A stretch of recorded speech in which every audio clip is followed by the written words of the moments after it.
क्या इसमें हमारे सरकारी पदाधिकारी, सरकारी अधिकारी थे या नहीं थे? हमारे राजनेता इसके लिए जिम्मेदार हैं कि नहीं? या विभाजन की स्थिति दिख रही है कि लोगों को एक दूसरे से अलग किया जा रहा है, बांटा जा रहा है, काटा जा रहा है। ये क्यों किया जा रहा है? देश में विभाजन ना हो, भाईचारा हो, ये सर्वधर्म समभाव का देश है।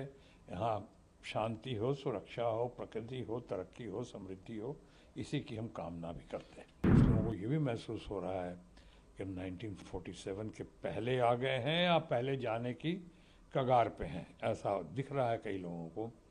ये सही नहीं है।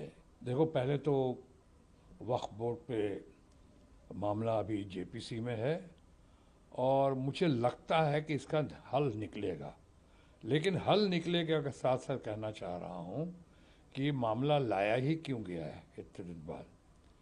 क्या जो वक्फ बोर्ड की ज़मीन बहुत सारे लोग क्लेम कर रहे हैं और अचानक जो क्लेम करना बहुत जगह शुरू हुआ है, कुछ जगह हो सकता है जेन्युइन मामला भी हो, लेकिन बहुत जगह ऐसा इस बात का ख्याल रखना पड़ेगा कि वक्फ बोर्ड की ज़मीन है, जिन्होंने कहा कि हमारी थी और हमने इन्होंने कब्ज़ा कर लिया, उसने कब्ज़ा कर लिया। क्या इसमें हमारे सरकारी पदाधिकारी, सरकारी अधिकारी थे या नहीं थे? हमारे राजनेता इसके लिए ज़िम्मेदार हैं कि नहीं? हमारे सेक्रेटरीज़, हमारे पटवारीज़, हमारे चीफ सेक्रेटरीज़, क्या इनके लिए ज़िम्मेदार नहीं हैं? ये लोग किसके रहे? भारत सरकार के रहे, हमारे अपने रहे।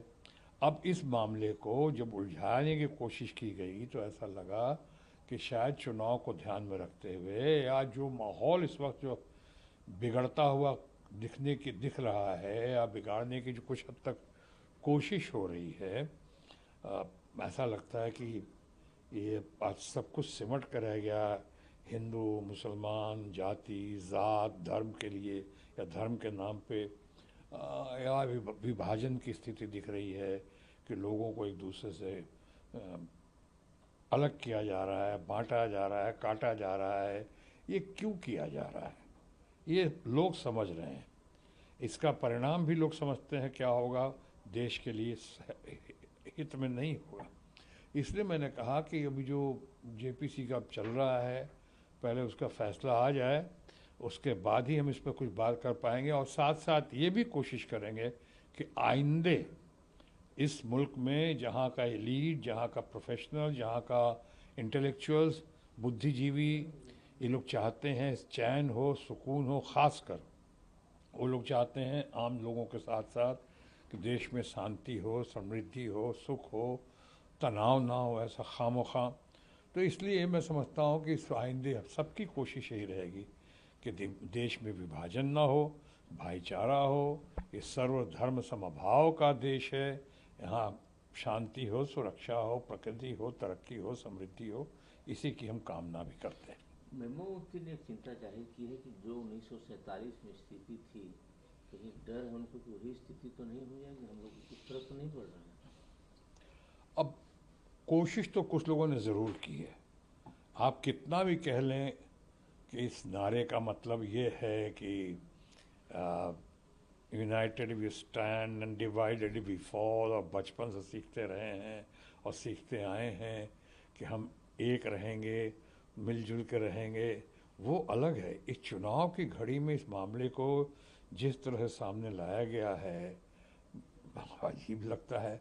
बने बटेंगे तो कटेंगे, और या फिर हम एक हैं तो सेफ हैं।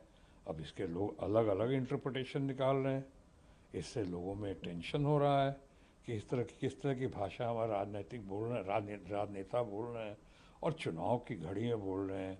और जब देश में ऑलरेडी बहुत हद तक तनाव की स्थिति पैदा हो गई है, आपने कहा कि कुछ लोगों को ये भी महसूस हो रहा है कि 1947 के पहले आ गए हैं या पहले जाने की कगार पे हैं, ऐसा दिख रहा है कई लोगों को। ये सही नहीं है। हमने अभी कहा, मैं अपने कॉन्स्टिट्यूंसी जो आसनसोल जाता हूँ और कितनी बार जाता हूँ, जहाँ से रिकॉर्ड मार्जिन से जीत हुई है, और वहाँ पे एक बैनर दिखता था मुझको, आज भी होगा, और उस पर लिखा था भाईचारे का शहर, सिटी ऑफ ब्रदरहुड। तो यही पूरे देश में होना चाहिए। सांप्रदायिक सद्भावना, एक दूसरे के साथ प्रेम, भाईचारा, मिलजुल कर रहने की बात, लेकिन आज उसको देखा जा रहा है कि लोग छिन्न भिन्न कर रहे हैं। उस भाव या भावना को आज तोड़ रहे हैं वो, और तोड़ने की कोशिश कर रहे हैं। तो ऐसा होना नहीं चाहिए।